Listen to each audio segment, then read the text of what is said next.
Before the video, I just want to say a quick thank you to the sheer amount of positive feedback from the first video. A lot of people have been talking about it in the Reddit post offering some alternative solutions. I really do love this kind of energy when we can all talk about a problem and find different methods to solving it. Keep up the great work, everyone.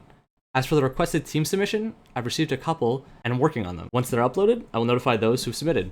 Let's roll the clip.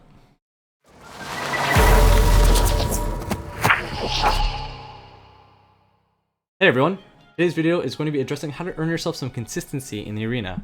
People have asked me to make a video about solid triple compositions as they want to tag along a bonus hero without worrying who they are. But before I make a video like that, I'd actually like to talk about that bonus hero slot and how you can turn something that's considered a filler slot a killer slot. Every season in the arena, there are bonus hero characters that greatly increase your score by having them on your team. If you're lucky enough to have those heroes at the cap level, then you'll be able to squeeze more points out. The thing is, we can remove luck out of the factor, and that's by addressing 3 heroes in the game that will always occur in the bonus hero roster. Those heroes are Alfonse, Sharena, and Anna. Intelligent Systems has provided a solution for players of any luck category to participate in the arena duels that can rank up and earn a good chunk of feathers. Bear in mind that the bonus heroes are now considered in arena defense wins, making them valued even higher. Today we're going to be diving in with those 3 characters and building them up, making sure they don't feel like they're being dragged along for the ride. Who knows, you may even want to keep them for other runs once you've built them up.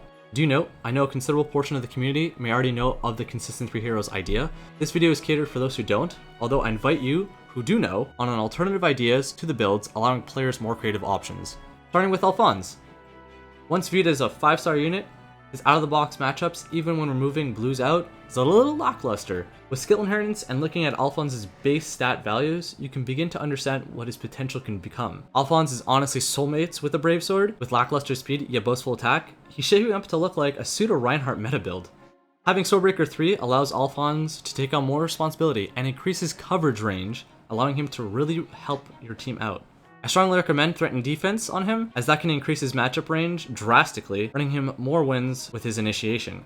Alfonse is an amazing unit, but bear in mind, he only shines when being aggressive. He can tank some non-meta physical hits, but his style is far more suited to offense. Knowing that, Galeforce is a viable option for him, as having Swordbreaker can really allow him to snowball on enemy teams who can quad attack on, such as Eldigan and Xander.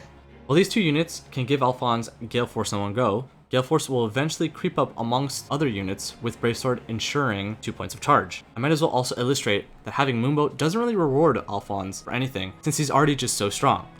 I see some people not exactly sure of Galeforce's viability, as your unit may not get any profit from it based on terrain or the enemy's position. I will say it should be the last skill for him to inherit, but people are always very focused on attacking when they're given an extra turn. A great alternative is for Alfonse to reposition himself into a better position, allowing the rest of the team to use their turns to get into place. Let's move on to Sharena. Unlike Alfonse, Sharena actually appears to be not half bad out of the box, and is pretty much the other side of the coin when looking at her playstyle. While fiddling around with her and other offered builds out there, I've come up with something that can ease the mind against those who come across with Armored Emblem teams or any armored unit. Sharena has been proposed to be the bulky supportive unit, and with skill inheritance and equipping seals, we'll be evolving her to be a bulky supportive armored killer. With her decent speed, we can count on Sharena to not get doubled on and to not lose a lot of matchups, offering her as a great baiting unit.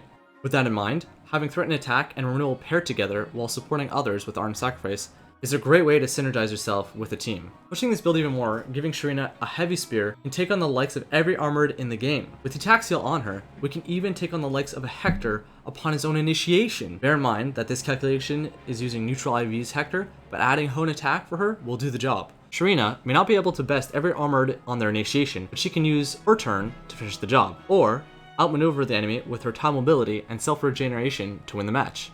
Do note that this build is catered to teams who aren't running any healers. If you are, then you can give Sharena some more rewarding skills for her B slot.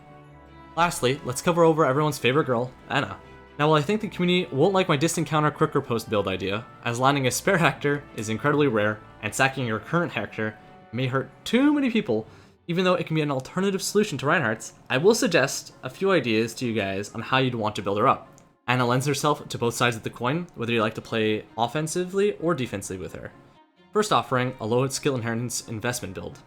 She's got one of the highest speeds in the game at base value, and giving her life and death is a staple choice, allowing her to attack twice on the majority of the cast in the game. Threaten defense is great, and her already having Vantage allows her to keep the pain train going. This build favors her playing more aggressively, and passing her Moonbow can increase her matchup spread by 6 red units. But ultimately, Moonbow is one of the last things I recommend, as Ana typically isn't going to be gunning for those reds. I hope you guys enjoyed the builds for our bonus heroes that this game has to offer. Once again, if you have any alternative build ideas for any of the units, let us know. Take care, everyone.